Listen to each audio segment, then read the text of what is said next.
Haribol, bienvenue à tous.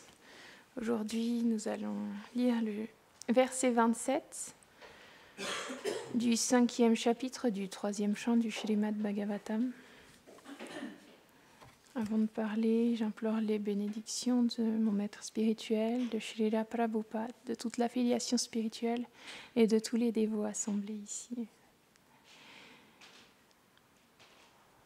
Om Namo Bhagavate Vasudevaya.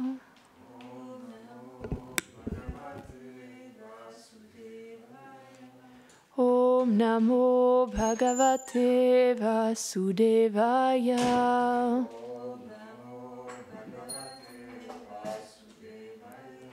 Om Namo Bhagavate Vasudevaya.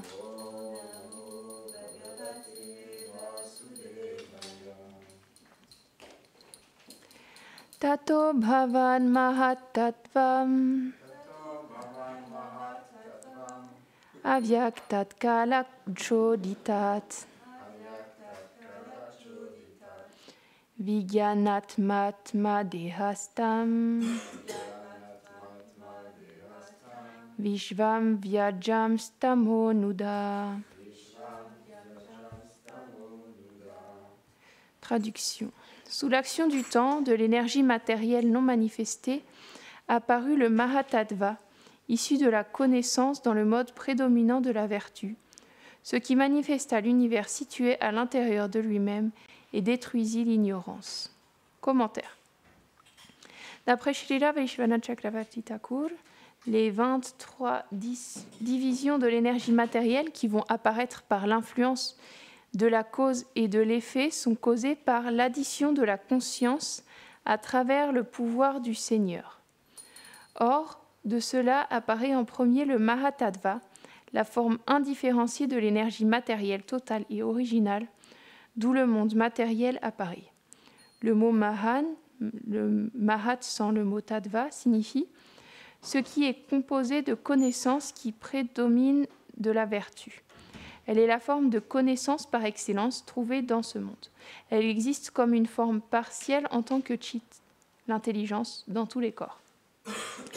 C'est ce chit qui révèle l'univers entier, tout comme la graine germe et manifeste un arbre. Il retire l'obscurité de l'ignorance causée par pralaya, qui entraîne la destruction de l'univers. Il est l'énergie subtile de la création, Sutra Tattva, qui différencie le Mahatattva par sa puissance de création, qui a une prédominance de passion.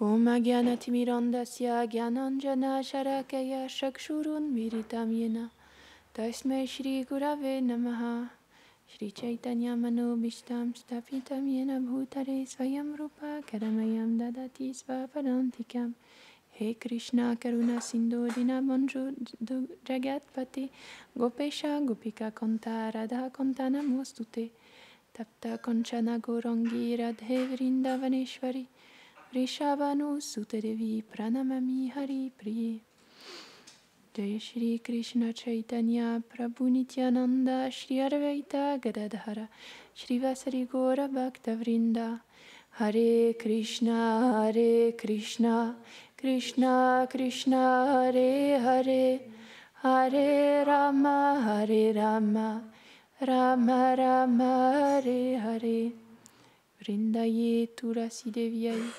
Priyaye Keshavasyacha Krishna Bhakti Pradedevi Satyavatye Namo Namaha Vanchakalpatarubhyascha Kripa Sindhubhya Evacha Patitanam Pavanebhyo Vaishnavebhyo Namo Namaha Namam Vishnupadaya Krishna Prashtaya Bhutare Srimate Bhaktivedanta Swaminiti Namine Namaste Sarasvate Deve Gauravani Pracharine Nirvishesha Shunyavadi Paschatya Deshatarine.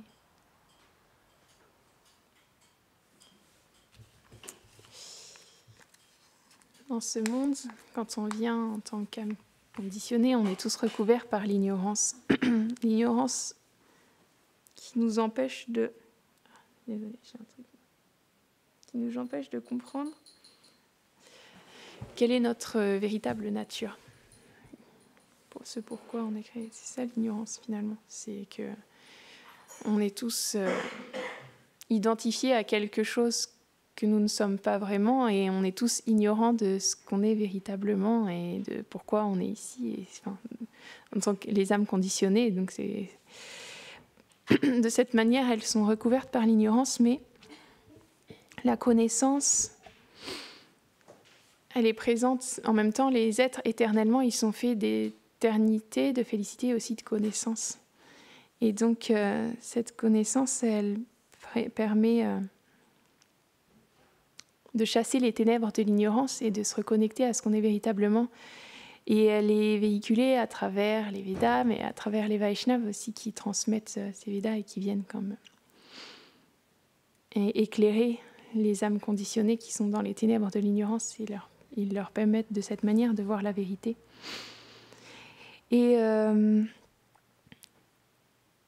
c'est quand les Vaishnavas ils sont abandonnés au Seigneur, le Seigneur il leur donne sa protection. Et sa protection, elle se manifeste aussi sous cette forme de protection contre l'ignorance, en leur donnant la connaissance. D'ailleurs, on prie tous les matins dans la prière de Nishingadev, on demande à Nishingadev de protéger les dévots en leur dévoilant la connaissance spirituelle. Et donc, c'est une forme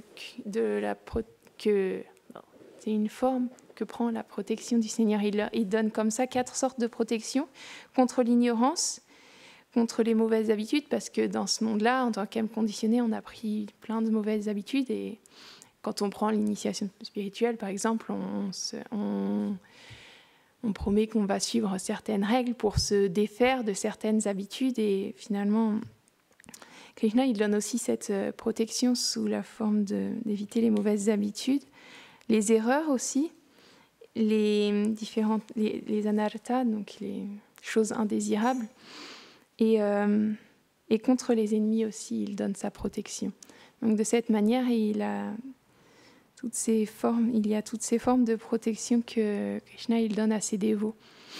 Et on peut voir que, par exemple, lorsque les dévots se réunissent et parlent des gloires du Seigneur suprême, de cette manière, ils donnent aussi cette protection, par exemple, contre l'ignorance en transmettant la connaissance. Et donc, de cette manière-là, on peut voir que dans le Ramayana, même Ramachandra, quand Vibhishan il vient s'abandonner à lui, quand il laisse Ravan derrière et qu'il vient voir Ramachandra pour s'abandonner à lui et pour faire partie de son camp, Ramachandra, il dit à ce moment-là que si quelqu'un lui dit « je suis à toi », si quelqu'un dit ça au Seigneur suprême, alors à ce moment-là, le Seigneur suprême, il est obligé de le protéger.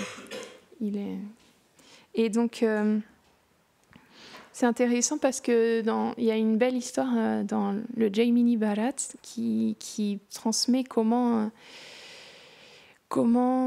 le Seigneur il protège ceux qui sont abandonnés à lui en toutes circonstances.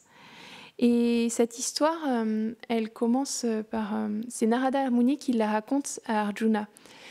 Arjuna, au moment du sacrifice Ashvamedha de Yudhishthira, il a dû... tous les Pandavas, ils étaient partis dans différentes directions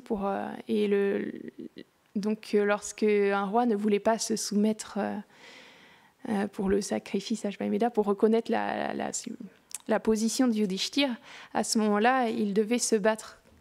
Et là, c'était juste avant qu'une bataille n'ait lieu. Donc Arjuna, il y avait aussi Krishna, il y avait Arjuna qui devait se battre contre une armée. Il a commencé à ressentir comme une hésitation. Et à ce moment-là, c'est Narada Muni qui est venu pour lui parler cette fois. Et donc, étant donné qu'il était confus, Narada Muni, il a proposé de lui raconter une histoire qui permettrait de l'éclairer à ce moment-là. Il lui a dit « Est-ce que tu es sûr que tu veux que je te raconte une histoire ?» Là, tu t'apprêtes hâte de se battre. Et Arjuna lui a dit, pas de problème. J'ai l'habitude d'entendre des histoires juste avant de me battre. Et donc, à ce moment-là, il a raconté l'histoire d'un petit garçon, une histoire qui est vraiment exceptionnelle. Et ce petit garçon, c'était le fils d'un roi. Et il était né un jour très, très propice, mais le jour de sa naissance, son père, c'était le roi Sudarnika. Et ce roi Sudarnika, il était parti en bataille. Et le jour de la naissance de son fils, il est mort. Et la reine, en entendant la mort de son mari, elle est morte aussi sur le coup. Et à ce moment-là, tout le royaume, il s'est fait envahir par les ennemis de ce roi Sudarnika, qui avait perdu donc. Et lorsqu'il s'est fait envahir le royaume, la nourrice de l'enfant, elle a pris l'enfant et elle s'est enfuie avec lui dans un autre royaume. Ce royaume qui s'appelle Kultarpura.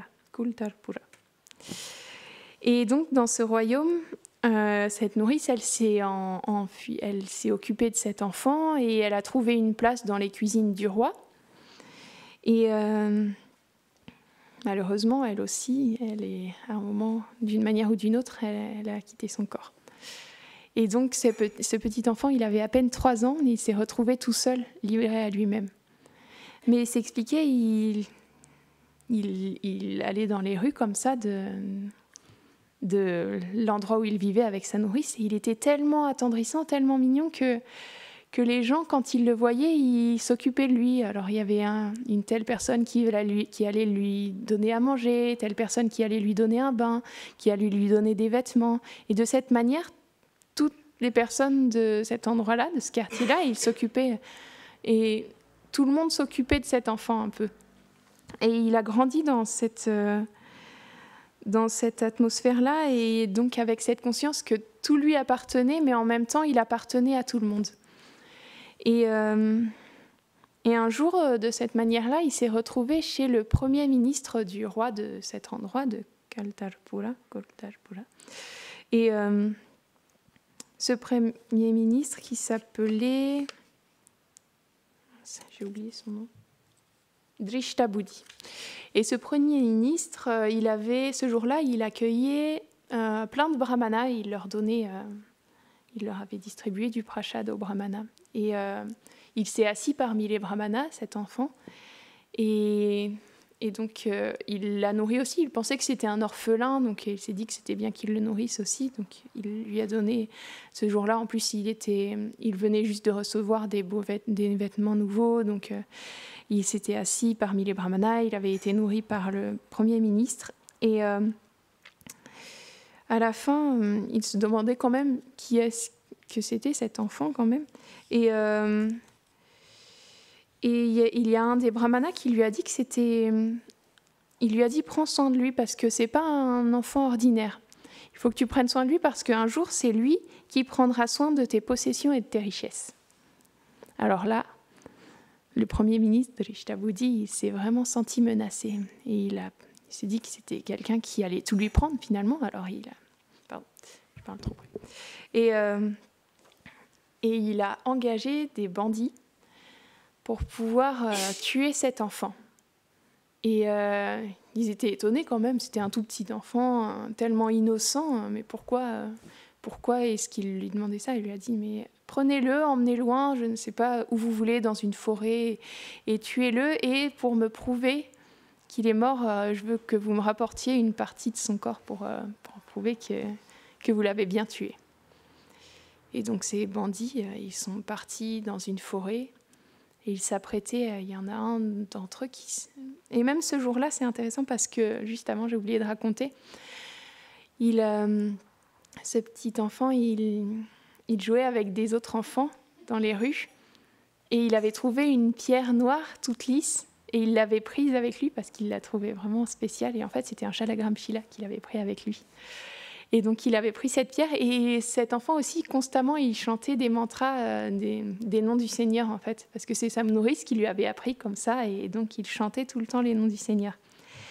Et lorsque lorsque ces bandits ils se sont retrouvés dans la forêt à vouloir le tuer, et cet enfant, il priait toujours le Seigneur constamment. Et il y a le chef des bandits qui s'est dit, mais arrêtez. Là, on a déjà fait tellement d'actions pécheresses, mais on n'a jamais fait une chose aussi terrible que ça, de tuer un petit enfant innocent comme ça. Et je pense qu'on devrait l'épargner. Et même si on l'épargne, peut-être même qu'on sera pardonné pour toutes les fautes qu'on a commises auparavant. Alors, de cette manière-là, ils ont décidé de ne pas tuer l'enfant. Et ils ont laissé cet enfant. Mais il avait un orteil en plus. Donc, ils ont coupé cet orteil en plus qu'il avait et ils l'ont ramené au Premier ministre pour lui prouver qu'il était bien mort. Mais l'enfant, il était encore très jeune, il était dans la forêt, il avait un orteil coupé, il pleurait comme ça avec sa blessure dans la forêt tout seul. Et il y a une biche qui a vu ce petit enfant pleurer et elle a été prise d'un instinct maternel pour lui. Et elle est venue vers lui et elle s'est mise à lécher sa blessure pour l'apaiser. Et même quand il pleurait, les oiseaux ils se sont mis à chanter pour essayer de l'égayer un peu. Et donc, à ce moment-là aussi, il était arrivé dans un autre pays. Alors, ce pays qui s'appelle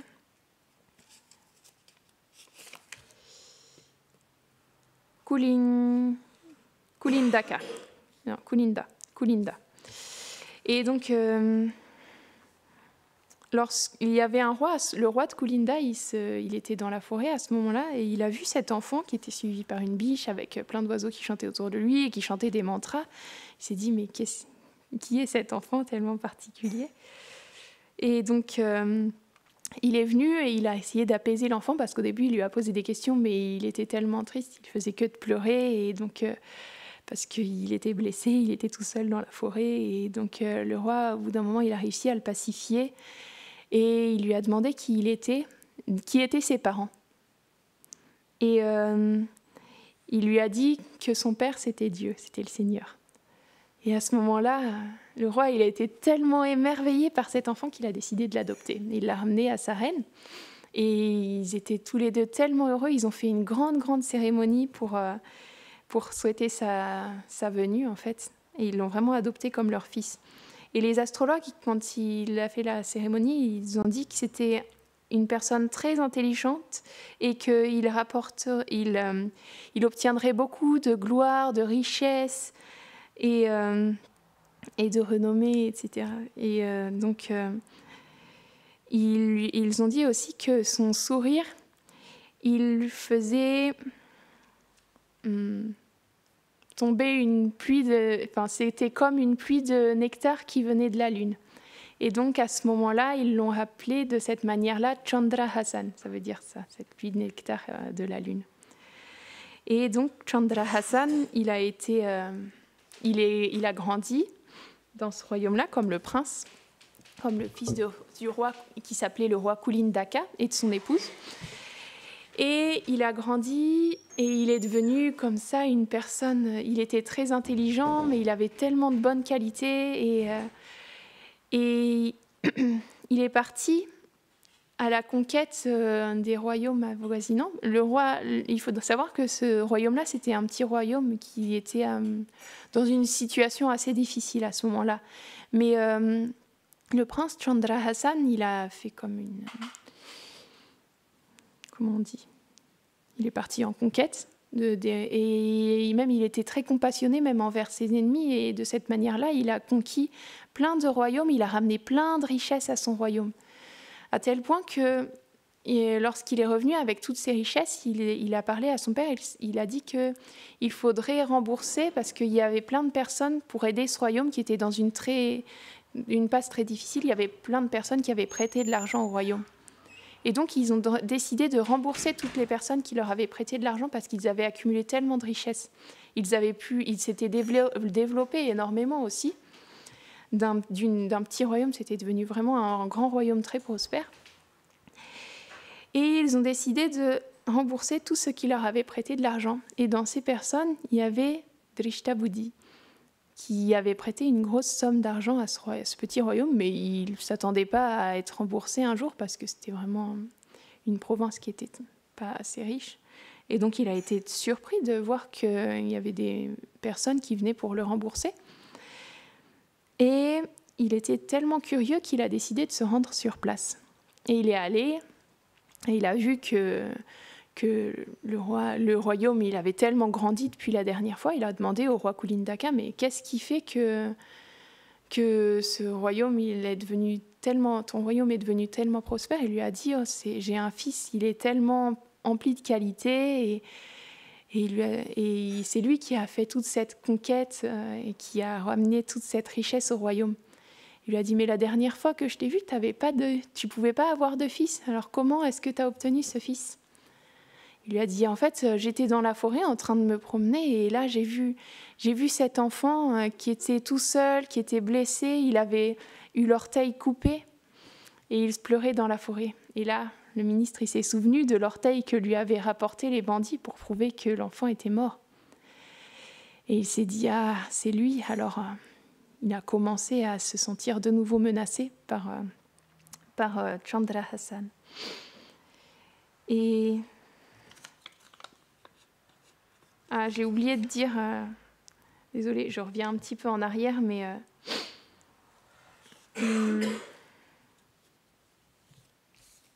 J'ai oublié quelques petits détails de l'histoire. Juste pour dire à quel point c'était un grand dévot de Chandra Hassan, à quel point il était complètement absorbé dans le Seigneur, parce que quand il apprenait l'alphabet avec les noms du Seigneur. Donc toutes les lettres qu'il apprenait, il fallait qu'elles aient un lien avec les noms du Seigneur. Donc de cette manière, il avait tellement de belles qualités que tout le monde l'aimait. Et il avait pris le cœur de tout le monde dans le royaume. Et donc aussi, c'est quand il est revenu de sa conquête, il y a eu une grande procession et ils ont voulu le mettre dans un palanquin, mais lui, il n'a pas accepté d'aller dans le palanquin. Il a dit à ses parents d'aller dans le palanquin et il marchait devant. Donc ça montre à quel point il était tellement dévoué au Seigneur, mais en même temps, il était très humble. Il avait toutes les belles, tellement de qualités comme ça. Et donc, pour en revenir à là où on était, il y a à ce moment-là, il y a Drishta Buddhi qui était...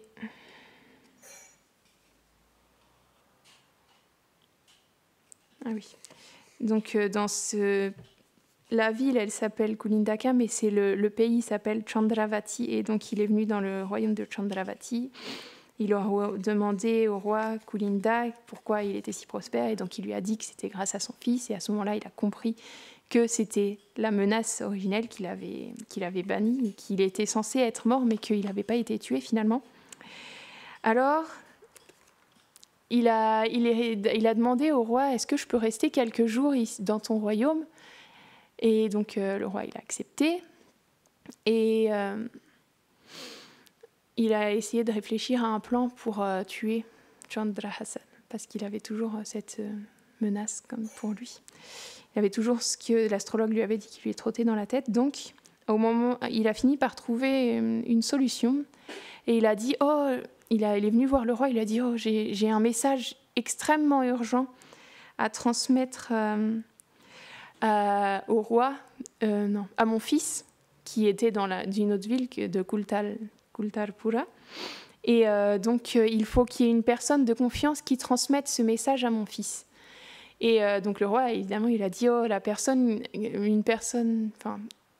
si tu demandes à Chandra Hassan, il est certain qu'il pourra transmettre ce message jusqu'au bout et qu'il pourra transmettre ce message à ton fils. Donc, et que c'était une personne vraiment de confiance pour accomplir cette tâche. Donc, il a confié un message à Chandra Hassan, et c'était bien son intention. Un message qu'il a scellé pour que personne d'autre ne le lise. Et dans ce message, il a écrit à son fils, quelle que soit la personne qui te donne ce message, sans considérer ni sa naissance, ni son âge, ni sa beauté, ni quoi que ce soit, tu dois immédiatement lui donner du vish. Et vish, c'est du poison. Et donc, il a donné cette lettre à Chandra Hassan pour qu'il la transmette à son fils, pour que son fils il tue Chandra Hassan. Et sur le chemin, Chandra Hassan, à un moment, il se reposait sous un arbre dans une forêt. Et dans cette forêt, c'était déjà dans le royaume de Kultalpura, et il y avait la fille du roi de Kultalpura et qui était aussi avec la fille de Drishtabudi et qui s'amusait avec leurs amis dans un lac qui était pas très loin. Et la fille de Drishtabudi, qui s'appelait Vishaya, elle est venue. Et Vishaya, elle a vu Chandra Hassan et c'était un beau prince et elle est immédiatement tombée sous son charme. Et elle a vu qu'il avait une lettre avec le sceau de son père. Donc, elle est venue, elle a délicatement ouvert la lettre et elle a vu ce qui avait marqué dessus. Et au lieu de laisser, il faut lui donner du vish, elle a ajouté Aya à la fin. Et du coup, ça voulait dire, tu dois immédiatement, quelle que soit sa naissance, quelle que soit sa beauté, son intelligence, etc., tu dois immédiatement lui donner Vishaya, donc sa fille en mariage. Donc, elle a recellé la lettre et elle a reposé la lettre sur Chandra Hassan qui n'avait rien vu du tout, il était simplement endormi. Il a continué son chemin jusqu'au royaume. Et il a donné le fils de Drishtabudi, il s'appelait Madana. Et donc Madana, il a lu la lettre et il était surpris. Il lui a dit, mais d'habitude, c'est un mariage, ça se prépare plus que ça. C'est quand même très surprenant que mon père, il ait voulu ça immédiatement, mais c'était la lettre de son père. Donc il a fait tous les arrangements pour marier Vishaya et Drishtabudi. Vishaya et Chandra Hassan. Et Chandra Hassan, lui, il était satisfait aussi quand il a rencontré la fille du Premier ministre, Vishaya, et tout de suite, il y a eu comme une relation qui s'est créée. Et donc, ils étaient très heureux de se marier tous les deux. Et ils sont revenus dans la province dans le pays de Chandravati, là où il y avait le roi Kulindaka. Et quand il est revenu dans le pays, dans la ville de son père, il était très surpris de Chandra Hassan parce que le Premier ministre, il avait enfermé ses parents et il avait pris les rênes du royaume. Et donc, il était surpris, il est allé voir le Premier ministre et le Premier ministre, il a pas compris ce qui s'était passé et il s'est dit qu'encore une fois, il avait échoué à le tuer. Ça faisait la deuxième fois qu'il essayait de le tuer. Et encore, ça ne s'était pas passé comme il le voulait, mais il n'y avait plus rien à faire. Donc, qu'est-ce qu'il a fait ? Il est retourné dans son royaume de Kultalpura avec son beau-fils et sa fille. Et il s'est dit que là-bas, il trouverait bien un autre moyen pour mettre fin à ses jours. Et donc, quand il est retourné là-bas, à un moment, il a dit à Chandra Hassan qu'il y avait une cérémonie secrète qu'il fallait qu'il fasse. Et dès le matin, pour que ce soit de bon augure, le mariage, etc., il fallait qu'il prenne une guirlande de fleurs et qu'il rentre dans le temple d'Ambika à l'aube, très tôt le matin, et qu'il donne cette guirlande-là à la déesse Ambika. Et en même temps, en parallèle, il a appelé les bandits. Il leur a dit qu'il n'était pas très content d'eux parce qu'il savait bien qu'il ne l'avait pas tué finalement. Il leur a dit, mais maintenant, pour réparer tout ça, si vous ne voulez pas mourir, vous, il faut que vous tuiez la première personne qui viendra donner la guirlande à la déesse Ambika. Demain, il faut que vous la tuiez, cette personne. Et donc, les bandits, ils se sont cachés, ils ont attendu comme ça. Et pendant la nuit, le roi de Kultalpura, donc ce n'est pas le Premier ministre, c'est le roi, il est tombé très malade. Il était au bord de la mort. Et donc, il n'avait pas d'enfant pour reprendre son royaume. Alors, il a demandé aux astrologues ce qu'il fallait qu'il fasse. Et les astrologues, ils lui ont dit que le beau-fils de Drishtabudi, il était qualifié pour reprendre le royaume. Et donc, ils ont fait appeler Chandra Hassan. Et il a dit, mais non, il faut que je fasse ce rituel. Mon beau-père, il m'a demandé ça, c'est vraiment très important. Il faut que je passe la guirlande à Ambika, la première chose dès le matin, il faut que je fasse ça. Et c'est le fils de Drishtabudi qui était appelé Chandra Hassan. Et donc il lui a dit non, ne t'inquiète pas, c'est moi qui vais passer cette guirlande à la déesse, et toi va voir le roi, c'est très important, il t'a fait appeler et il faut que tu y ailles immédiatement. Et donc le roi à ce moment-là, il a passé le pouvoir à Chandra Hassan.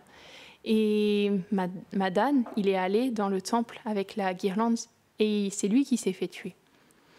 Et donc Drishtabudi, il a vu qu'il y avait une grande procession et il a vu Chandra Hassan qui arrivait sur un éléphant avec une grande procession. Il n'a pas compris ce qui s'était passé. Et donc il a demandé à Chandra Hassan et Chandra Hassan il lui a dit c'est Madana qui allait donner la guirlande parce que je me suis fait appeler par le roi pendant la nuit et c'était urgent. Et donc Drishtabudi, il est allé dans le temple et il a vu son fils mort. Et il s'est senti tellement mal qu'immédiatement, lui, il est mort. De la même manière. Et lorsqu'il a vu ça, Chandra Hassan, il se sentait tellement mal et il était tellement compassionné qu'il a prié la déesse Ambika.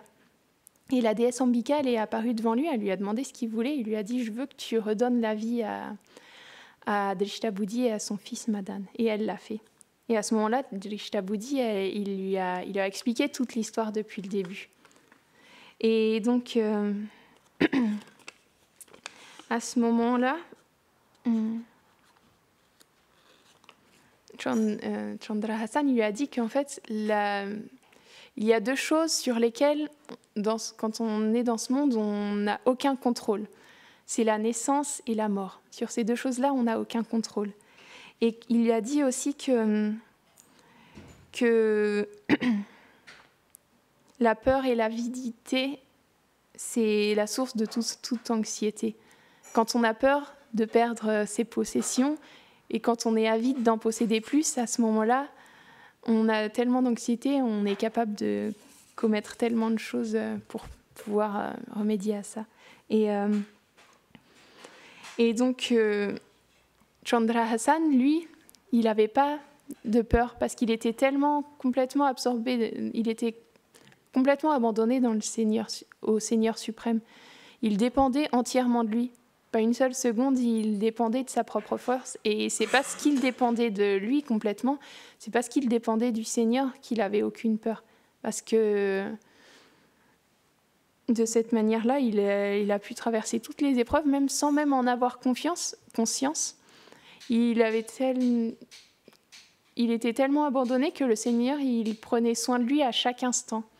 Et de cette manière-là, Drishtabudi, il a eu beau essayer de le tuer par 3 fois. Ces 3 fois-là, elles ont échoué parce que le Seigneur, il prenait soin de lui et il lui donnait sa protection à chaque instant. Et de cette manière-là, il y avait cette...